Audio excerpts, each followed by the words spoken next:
This painting is called Emerald Dreams, and it's named after my home. I started calling my house Emerald Dreams almost immediately after moving in. There's just something about it, a sparkle, an energy. I became convinced, and I still am, that anyone who walks through those four walls will have their dreams come true. I've watched it happen for other people, and I've watched it happen for me. This is the home where I started painting, where I took the leaps of faith, where I grieved and rejoiced, where I hosted and healed and slowly became more myself.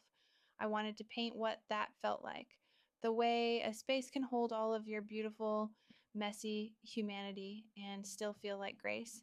That bright stripe of lime green running through the piece, that's the sparkle. That's the thing you can't quite explain but immediately feel when you walk in. This is part of my Between Two Worlds collection. To see the full body of work or inquire about a custom commission, visit aklandreth.com.